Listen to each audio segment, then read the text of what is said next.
Hola a todos, qué excelente oportunidad tenemos hoy para meternos de lleno en un tema absolutamente fascinante. Y digo meternos de lleno porque este análisis está pensado específicamente como una guía de estudio súper rigurosa, paso a paso, para dominar las teorías de Julio Moreno sobre la infancia y lo mediático. O sea, es el material ideal para preparar un examen integrador. Vamos a resumir exhaustivamente qué es el discurso infantil, qué pasa con la realidad informática, esto del niño nativo digital, y bueno, los tremendos efectos que tiene todo esto en la dinámica diaria entre padres e hijos. Así que, arranquemos. Veamos rápidamente cómo nos vamos a organizar hoy. Primero, el discurso infantil moderno. Segundo, la irrupción de lo mediático. Tercero, nativos contra inmigrantes digitales. Cuarto, padres y sociedades de control. Y quinto, caminos generacionales paralelos. 1. El discurso infantil moderno.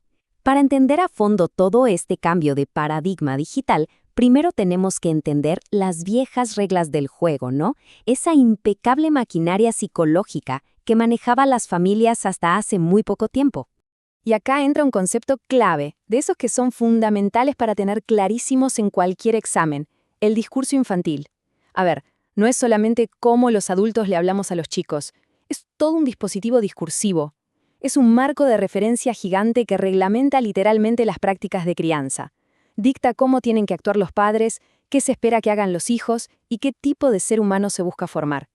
Básicamente, funciona como una verdadera fábrica de producir subjetividades. El tema es que este discurso no es estático, sino que se va adaptando. Si pensamos en la Edad Media, por ejemplo, a los chicos se los dejaban madurar así, de forma natural, y listo. Ya en la modernidad, la crianza tomó el control total, moldeando a los futuros ciudadanos mediante el complejo de Edipo.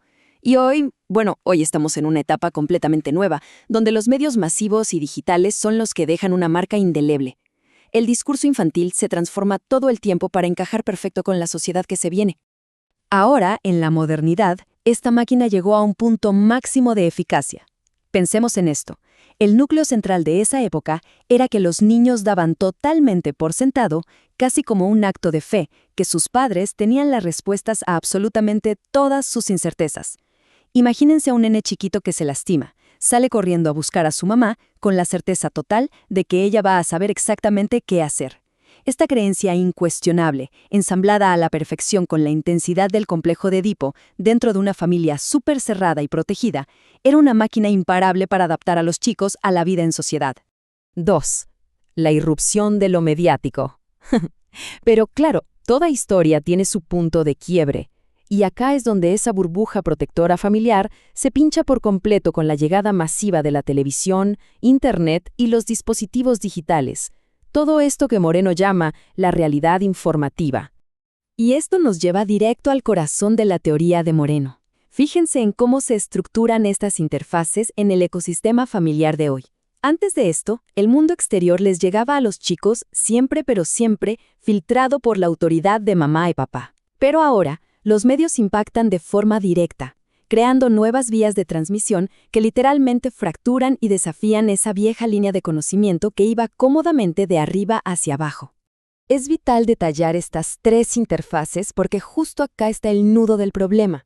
La penetración mediática en la casa es abismalmente desigual. Por un lado, la interfaz entre los medios y los niños es súper permeable. Los chicos absorben todo de inmediato. Por otro lado, la interfaz entre medios y padres es mucho menos permeable, es muchísimo más rígida. ¿Y qué pasa como resultado directo de esta tremenda asimetría? Bueno, la tercera interfaz, la que conecta a padres e hijos, pierde permeabilidad drásticamente, se bloquea. Ojo con este punto, que es crucial para cualquier examen sobre el tema. Como los chicos de hoy son los vehículos privilegiados de estos nuevos medios, la dirección histórica de la influencia se da vuelta por completo. Ya no se trata siempre del padre sabio bajando línea al hijo inexperto. Muchas veces pasa exactamente lo contrario. Es el chico el que domina el entorno digital y termina enseñándole o guiando de la mano al adulto. 3. Nativos versus inmigrantes digitales. Lo que nos obliga a preguntarnos el porqué de todo esto, ¿no? ¿Por qué se da esta inversión tan radical? Y la respuesta es que hoy tenemos dos lógicas cognitivas completamente distintas conviviendo bajo el mismo techo. El contraste en cómo procesan el mundo es tremendo. Los chicos de hoy, los nativos digitales, operan por lo que Moreno llama la vía conectiva. Interactúan, tocan y aprenden por puro ensayo y error, sin sentir la más mínima necesidad de entender cómo funciona el código oculto de una aplicación. Los adultos, en cambio, operan por la vía asociativa. Fueron criados en la modernidad con esa creencia firme de que primero hay que entender la lógica paso a paso, leyendo el manual, antes de tocar cualquier botón. Y esa necesidad adulta de asociar lógicamente se vuelve un obstáculo gigante en la hipervelocidad de la era digital. Para anclar esta idea de la vía conectiva, Moreno cuenta una anécdota que es inolvidable. Una bebé de apenas 15 meses desliza su dedito por la tapa de una revista de papel, y al ver que las fotos impresas no se mueven, dice muy suelta de cuerpo, no anda. Es fabuloso. Demuestra que las nuevas generaciones ya esperan, desde la cuna, un mundo 100% táctil, interactivo y de respuesta inmediata. 4. Padres y sociedades de control.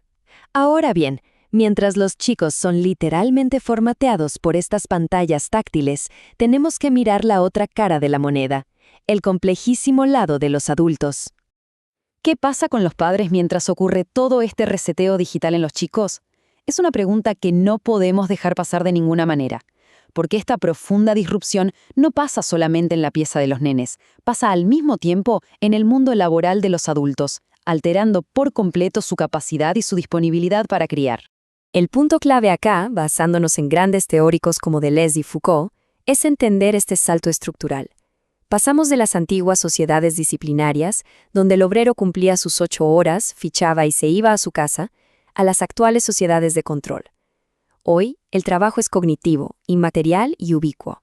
Llevamos literalmente la oficina entera en el bolsillo y la presión de producir está instalada como un chip mental, borrando por completo las fronteras entre lo que es jornada laboral y lo que es tiempo en familia. Y la consecuencia directa de esto es que esa energía atencional, o energía libidinal si hablamos en términos psicoanalíticos, se agota de una manera brutal. Al estar conectados y súper demandados cognitivamente las 24 horas, a los padres actuales simplemente no les queda el ancho de banda mental ni emocional para sostener toda esa carga que requería el discurso infantil clásico y las famosas demandas del complejo de Edipo moderno. 5. Caminos generacionales paralelos. Y así llegamos a nuestra última sección. Ya vimos a los nenes conectados a full y a los padres quemados por el trabajo. Entonces, ¿cómo es que conviven estas dos realidades hoy en día bajo el mismo techo? La gran revelación de Moreno acá es que el clásico conflicto generacional prácticamente se desvaneció. En el pasado, un adolescente se rebelaba tratando de demostrar a los gritos que las ideas de sus padres eran falsas. Hoy, simplemente transitan por caminos paralelos, totalmente yuxtapostos. No hay un choque frontal porque, la verdad, viven en realidades cognitivas desconectadas. Un adolescente puede estar usando inteligencia artificial en su cuarto sin discutir ni media palabra sobre sus implicancias morales con el padre, mientras ese mismo padre manda un mail del trabajo urgente desde el sillón. Cero fricción, sí, pero trágicamente también cero encuentro real. Y mucha atención acá porque este es un matiz vital para no equivocarse en el examen integrador. Moreno jamás dice que el discurso infantil o el Edipo están muertos y enterrados. Para nada. Siguen operando, persisten por pura inercia cultural o como patrimonio de nuestra sociedad, pero perdieron irremediablemente su poder hegemónico absoluto. Ya no son los únicos dueños de la formación del sujeto. Ahora tienen que coexistir y están fuertemente atravesados por todo este incesante ruido mediático digital. Para ilustrar toda esta adaptación, la metáfora final que elige el autor es simplemente genial. Nos dice que el discurso infantil está constantemente diciendo recalculando, exactamente igual que la voz del GPS cuando te desvías de la ruta original. La máquina de producir subjetividades no se rompió. Los engranajes se siguen moviendo, pero se volvieron mucho más complejos, intentando desesperadamente reajustar la relación entre padres e hijos en un panorama que cambia a 1000 por hora. Y para cerrar este repaso exhaustivo, dejemos esta pregunta resonando con fuerza. Ya vimos cómo la matriz tecnológica reescribió las reglas de la infancia, cómo la influencia cambió de dirección y cómo el trabajo aisló a los adultos dividiendo los caminos de pensamiento. El gran misterio de cara al futuro es, si esta interfaz familiar es cada vez menos permeable, ¿qué tipo de lazos van a forjar las futuras generaciones en un mundo que es todo conexión táctil, pero que carece de verdadera asociación humana? Es para pensarlo a fondo. Ojalá este análisis les resulte de inmensa utilidad para reventar ese examen integrador. ¡Muchos éxitos!